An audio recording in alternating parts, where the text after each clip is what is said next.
Hello students, today we are going to see uh, pharmacokinetic parameters. But to understand the pharmacokinetic parameters, we need to understand the plasma drug concentration time profile curve. So here you can see this is a curve of plasma drug concentration versus time. On y-axis it is plasma drug concentration, on x-axis it is time. So this we can obtain by administering a medicine, and then further with particular time interval, say for example after 1 hour, after every 1 hour, means 1 hour, 2 hour, 3 hour, 4 hour, we will take the sample from the blood and then we quantify that each of the sample, यानी जो sample हमने हर एक घंटे में लिया है body से, तो उस सैंपल में कितना ड्रग आ चुका है तो वो हमको इस कर्व से पता चलता है. तो यहाँ पे you can see over here, say for example if it is 1 hour, then 2 hour, 3 hour, 4 hour, तो respective concentration you can see over here. यहाँ पे धीरे धीरे कॉन्सेंट्रेशन बढ़ रहा है और यहाँ पे ये कॉन्सेंट्रेशन सबसे ज्यादा है. So this is plasma drug concentration profile.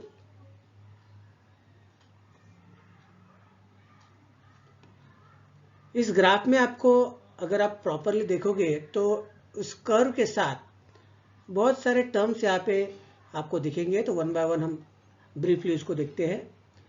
जैसे कि हमने जिस टाइम पे मेडिसिन एडमिनिस्टर की है, तो जब हम मेडिसिन एडमिनिस्टर करेंगे जाहिर सी बात है एकदम से वो ब्लड सर्कुलेशन में, मींस ब्लड सर्कुलेशन के प्लाज्मा में वो रीच नहीं होगी, उसको टाइम लगेगा. As you can see over here कि it is taking the time to reach a particular concentration.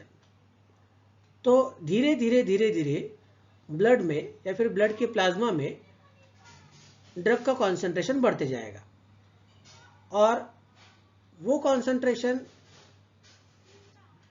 एक हाईएस्ट पिक पे जाएगा.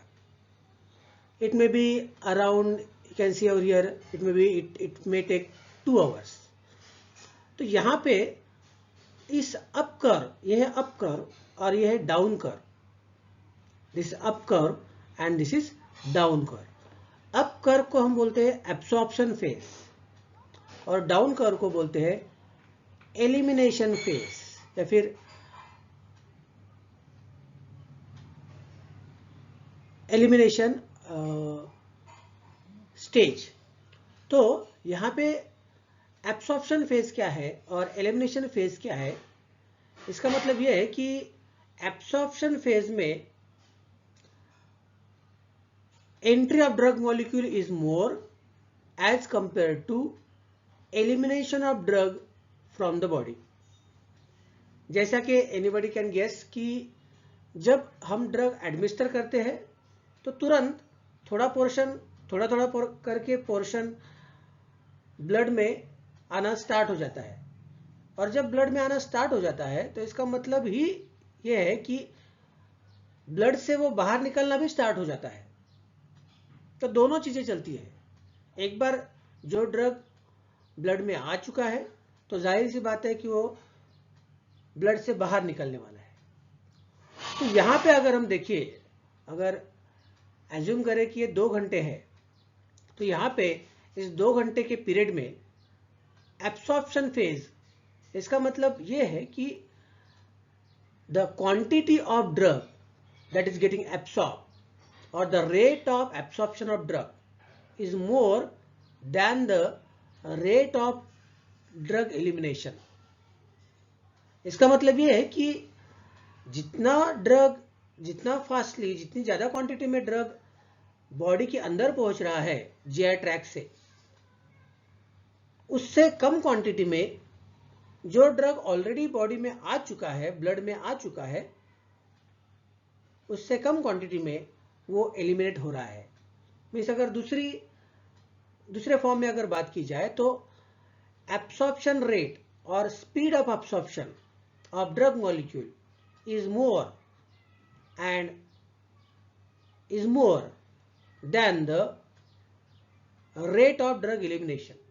तो एब्सॉर्प्शन फेज ये फेज होती है कि जहां पे ज्यादा से ज्यादा ड्रग और ज्यादा फास्टली ड्रग एंटर करता है as compare to elimination rate. यानी एब्सॉर्प्शन फेज के वक्त बॉडी से ड्रग एलिमिनेट करेगा, लेकिन जितनी रेट से वो एब्सॉर्ब हो रहा है उससे कम रेट में एलिमिनेट होगा। इसीलिए यहाँ पे आपको दिख सकता है कि ड्रग में कॉन्सेंट्रेशन, ब्लड में कॉन्सेंट्रेशन धीरे धीरे धीरे बढ़ते जा रहा है। अब बात करते हैं हाईएस्ट पिक पॉइंट की। इस पॉइंट पे, हाईएस्ट पिक पॉइंट पे आप पाओगे कि absorption rate equals elimination rate. इसका मतलब यह हुआ कि इस पॉइंट पे ब्लड प्लाज्मा में ड्रग का कॉन्सेंट्रेशन सबसे हाई रहता है। वो अप्रोक्सीमेटली यहाँ पे आपको दिख रहा है कि it took 2 hours near about. तो इस टाइम पे आपको ये दिख रहा है कि ब्लड प्लाज्मा में ड्रग का कॉन्सेंट्रेशन सबसे ज्यादा है, हाईएस्ट है। इसके बाद ये उतरते जाएगा, कम कम होते जाएगा ब्लड प्लाज्मा में ड्रग का कॉन्सेंट्रेशन।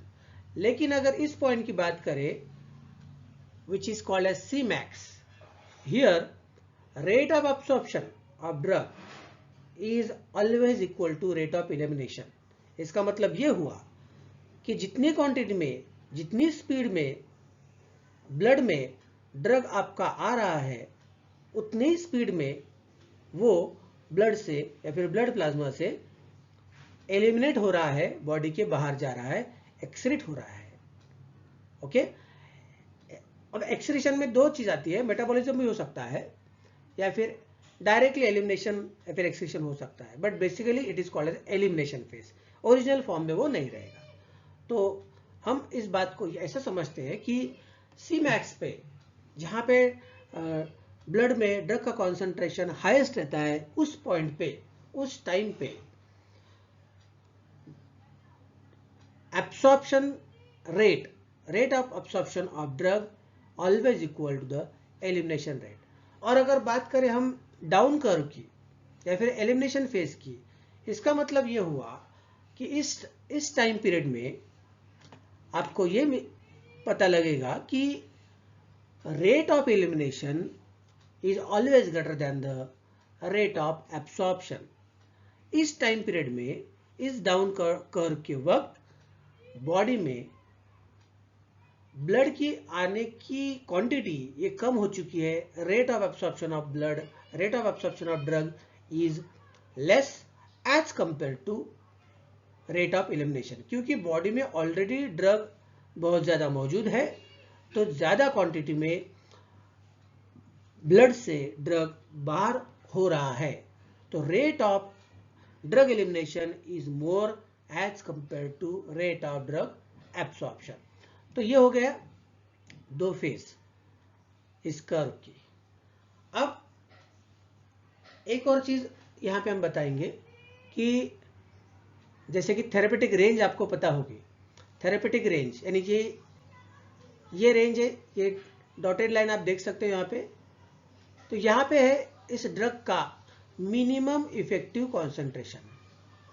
इसका मतलब बॉडी में अगर ड्रग का कॉन्सेंट्रेशन इस लाइन से या फिर इस क्वांटिटी से अगर ज्यादा होता है, तो ही उस ड्रग जो गया है, तो ही उस कॉन्सेंट्रेशन में आपका थेरेपेटिक इफेक्ट मिलेगा। थेरेपेटिक इफेक्ट यानी मान लो आपको फीवर है, फीवर की गोली आपने खाई है तो fever would get reduce. Headache की गोली खाई है तो headache will get reduce. That is called the therapeutic effect. और ये दूसरी डैश लाइन अगर आप देखोगे तो that is called the maximum safe concentration, MSC। तो ये मैक्सिमम सेफ कॉन्सेंट्रेशन क्या है कि आपका थेरेपेटिक कॉन्सेंट्रेशन तो मिल गया है, लेकिन जब आप एक टैबलेट खाते हो, कैप्सूल खाते हो, कोई भी एक डोसेज फॉर्म खाते हो ओरली, तो आपके बॉडी में उस ड्रग का कॉन्सेंट्रेशन जरूरत से ज्यादा बढ़ जाता है ड्यू टू डोसेज फॉर्म। तो जब इस लाइन से अगर ज्यादा बढ़ गया तो आपकी बॉडी में अनवांटेड इफेक्ट दिख सकते हैं, and that is that particular range, that particular concentration which is responsible for the undesirable effect which will be shown by the body, that can be considered as toxic level।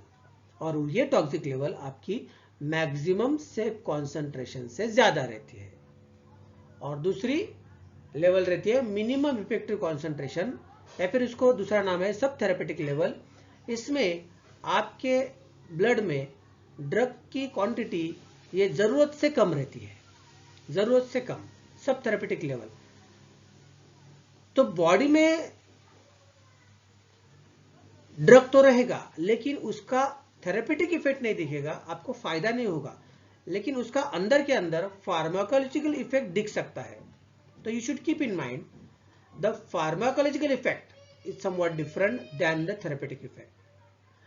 Therapeutic effect को हम pharmacological effect बोल सकते हैं, लेकिन हर pharmacological effect therapeutic effect नहीं होता है।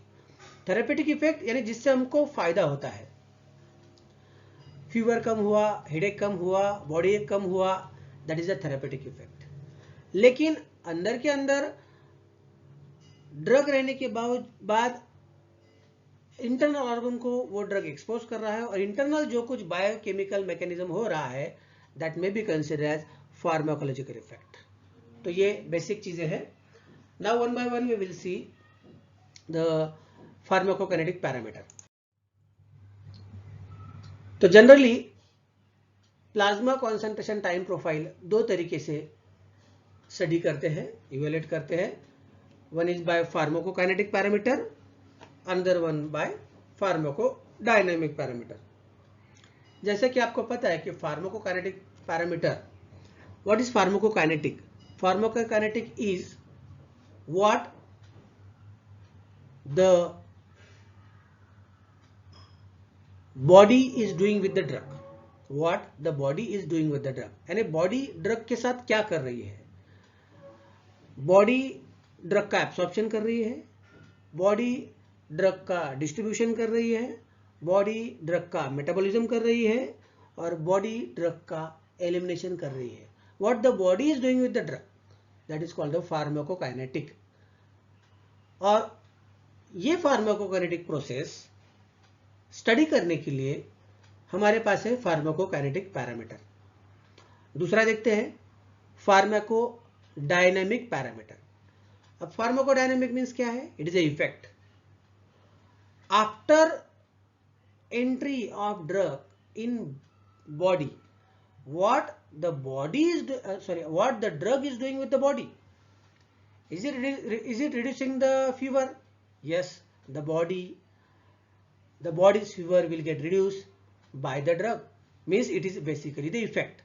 तो जो भी इफेक्ट है वो कंसिडर किया जाता है फार्माकोडायनामिक, और उसके भी असेसमेंट करने के, इवेल्युएट करने के फार्माको अलग अलग पैरामीटर रहते हैं, और उसको बोला जाता है pharmacodynamic parameter.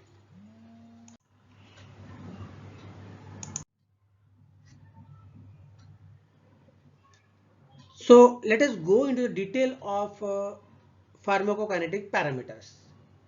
Pharmacokinetic parameter describe the plasma level time curve and useful in assessing the bioavailability of a drug। अब यहाँ पे इंपॉर्टेंट है कि जो फार्माकोकाइनेटिक पैरामीटर, उसका महत्व क्या है, उसका इंपॉर्टेंस क्या है, उसका काम क्या है। तो जो हमने अभी कुछ देर पहले प्लाज्मा लेवल टाइम कर्व देखा था, तो उससे हमको ड्रग की बॉडी में बायो अवेलेबिलिटी पता चलती है। अब बायो अवेलेबिलिटी मीन्स एग्जैक्टली क्या है? तो it is very simple. Bio availability, bio means body, हम कंसिडर कर सकते हैं बॉडी में ड्रग की अवेलेबिलिटी। ओके, तो बॉडी में जितना भी ड्रग जाता है that is called the extent. और दो चीजें हमको समझनी है यहाँ पे। बायोअवेलेबिलिटी का अगर डेफिनेशन अगर हम देखिए तो it is a rate and extent of drug absorption, that is called the bioavailability. Rate and extent दो चीजें हैं। बॉडी में ड्रग तो जा रहा है, लेकिन दो चीजें समझनी पड़ेगी। बॉडी में ड्रग गया है या फिर जा रहा है, तो ये कितने एक्सटेंट तक जा रहा है। एक्सटेंट मीन्स क्वांटिटी, यानी कितने क्वांटिटी में ड्रग जा रहा है ब्लड प्लाज्मा में, तो वो एक एस्पेक्ट हो गया बायोअवेलेबिलिटी का। और दूसरा, जो भी ड्रग जा रहा है, जितना भी ड्रग जा रहा है, वो किस रेट से जा रहा है, किस स्पीड से जा रहा है पर यूनिट टाइम। एक घंटे में कितना जा रहा है, एक मिनट में कितना जा रहा है, एक सेकंड में कितना जा रहा है, एक दिन में कितना जा रहा है, that is called the rate. जब भी हम कभी रेट समझने की कोशिश करते हैं तो हम सहारा लेते हैं टाइम का, विथ रिस्पेक्ट टू टाइम। तो bioavailability can be considered combinely as rate, the speed with which drug is entering, drug is getting absorb, rate and extent. Extent का मतलब है कितनी क्वांटिटी। तो दो चीजें, कितनी क्वांटिटी में ड्रग बॉडी में जा रहा है, और साथ साथ में जो भी ड्रग जा रहा है, जितनी भी क्वांटिटी में ड्रग जा रहा है, वो किस स्पीड से जा रहा है, किस रेट से जा रहा है। तो both factors can be consider as a for the bioavailability. तो इस तरीके से जब प्लाज्मा लेवल टाइम कर हमने जो देखा था, उसके मदद से और फार्माकोकाइनेटिक पैरामीटर की मदद से हम बायो अवेलेबिलिटी को डिस्क्राइब कर सकते हैं। तो अल्टीमेटली इस स्लाइड से हम क्या कंक्लूड कर सकते हैं कि बायो अवेलेबिलिटी डिस्क्राइब करने के लिए हम फार्माकोकाइनेटिक पैरामीटर्स का यूज करते हैं। तो यहां पे आप ग्राफ से देख सकते हो, पिक्चर में देख सकते हो कि सीमैक्स यहां पे है, और यहां पे ये कॉन्सेंट्रेशन जब से ड्रग बॉडी में एडमिनिस्टर हुआ है तब से लेके लगभग 2 घंटे तक या फिर 2 घंटे बाद ये जो कॉन्सेंट्रेशन रीच हुआ है, तो उस हाईएस्ट कॉन्सेंट्रेशन को कहते हैं सीमैक्स, या फिर पीक प्लाज्मा कॉन्सेंट्रेशन, या फिर दूसरा नाम है peak height concentration, maximum drug concentration. अब इस टाइम पे कि जिस टाइम पे ड्रग कॉन्सेंट्रेशन सबसे ज्यादा है, उस टाइम को हम कहते हैं टी मैक्स। तो आगे की स्लाइड में टी मैक्स में के बारे में आपको डिटेल में पता चलेगा। तो यहाँ पे ये है सी मैक्स। इस सी मैक्स पे एब्सॉर्प्शन रेट और एलिमिनेशन रेट इक्वल रहता है, यानी जिस स्पीड से ड्रग बॉडी में एब्सॉर्ब कर रहा है, उसी स्पीड से बॉडी से ड्रग जो आ चुका है वो एलिमिनेट भी हो रहा है। तो दोनों का रेट इस कॉन्सेंट्रेशन पे और इस टाइम पे इक्वल रहता है।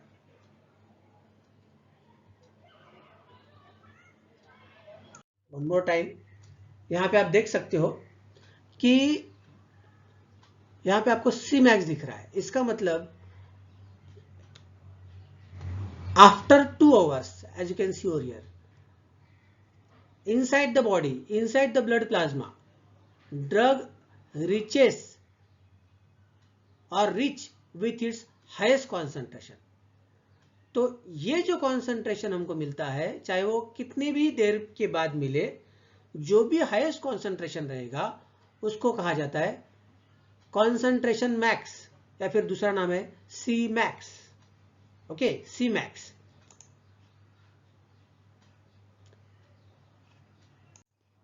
और जिस टाइम पे ये Cmax अचीव होता है दैट इज कॉल्ड Tmax। यहां पे आप देख सकते हो इट इज अ Tmax। तो both the things are associated things. Cmax ये वो कॉन्सेंट्रेशन है ड्रग का कि जहां पे ये कॉन्सेंट्रेशन सबसे ज्यादा रहता है ब्लड प्लाज्मा में, सबसे ज्यादा concentration through out it's residence period in the body. तो ड्रग का जब हाईएस्ट कॉन्सेंट्रेशन रीच होता है उसको कहा जाता है Cmax। और ये एक चीज याद रहे कि Cmax जब आता है, अचीव होता है, अटेन होता है, तो उस टाइम पे या फिर उस टाइम को बोला जाता है Tmax, the time at which the time for drug to reach peak concentration in plasma after oral administration is called as time of peak concentration. और इसको एक्सप्रेस करते हैं आवर्स में। ओके और कॉन्सेंट्रेशन Cmax को एक्सप्रेस करते हैं microgram per ML. Cmax को एक्सप्रेस करते हैं माइक्रोग्राम पर एमएल और Tmax को एक्सप्रेस करते हैं आवर्स में। ओके तो इस तरीके से यू कैन इजीली सी और identify the Cmax as well as Tmax। इसके बाद का थर्ड फार्माकोकाइनेटिक पैरामीटर है area under the curve, AUC, area under the curve. It represents the total integrated area under the plasma level time profile and expresses the total amount of drug that comes into the systemic circulation after its administration।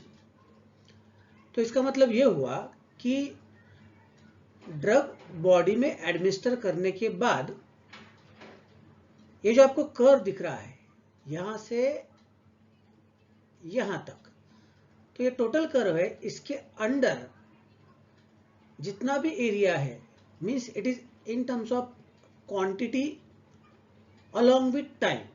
तो इतने time तक लगभग ये जो curve है इसके अंदर जितना भी एरिया है, तो इतने टाइम तक जितना भी ड्रग ब्लड सर्कुलेशन में या फिर सिस्टमिक सर्कुलेशन में आ चुका है वो total drug along with the time which is required to accommodate that drug to enter that drug in systemic circulation, उन दोनों को एरिया अंडर द कर्व से कंसिडर किया जाता है। तो ये जो एरिया है which is under this curve that is a total drug which came in systemic circulation along with that particular time। तो इसीलिए इसको एक्सप्रेस किया जाता है, it is express in microgram per ML and hours. Is the most important parameter in evaluating the bioavailability of a drug। तो bioavailability इसका मतलब जैसा कि मैंने पहले बताया कि bioavailability it is the rate and extent of drug absorption। Body में ड्रग कितनी स्पीड से और कितने क्वांटिटी में बॉडी में आ रहा है, सिस्टमिक सर्कुलेशन में आ रहा है, एब्सॉर्ब हो रहा है। तो इसको कैलकुलेट करने के लिए मींस अल्टीमेटली बायोअवेलेबिलिटी जानने के लिए एरिया अंडर द कर्व का बहुत इंपॉर्टेंट रोल है। It represents the extent of absorption. Extent माने कितनी क्वांटिटी में, एक्सटेंट क्वांटिटी, कितनी क्वांटिटी में इन टोटल ड्रग आ चुका है। AUC is also important for drugs that are administered repeatedly in chronic conditions। Chronic condition means जब यानी जो मेडिसिन हम बार बार लेते हैं या फिर बहुत दिनों तक लेनी पड़ती है, बहुत महीने तक लेनी पड़ती है, बहुत सालों तक लेनी पड़ती है, उन मेडिसिन को, उस ट्रीटमेंट को हम क्रॉनिक कंडीशंस कह सकते हैं। जैसे अस्थमा हो सकता है या फिर डायबिटीज हो सकता है, कि जिसमें ड्रग्स मेडिसिन लगातार और बार बार लॉन्ग पीरियड तक लेनी पड़ती है। तो उस ट्रीटमेंट को समझने के लिए और उस थेरेपी को इम्प्रूव करने के लिए और उसकी बायोअवेलेबिलिटी जानने के लिए हमको एरिया अंडर द कर्व का बहुत उपयोग होता है। तो in this way all these three parameters, especially Cmax, Tmax and area under the curve, are highly important pharmacokinetic parameter. इसके अलावा you can say secondary parameter हो सकते हैं हाफ लाइफ। तो इस तरीके से pharmacokinetic parameter becomes highly important.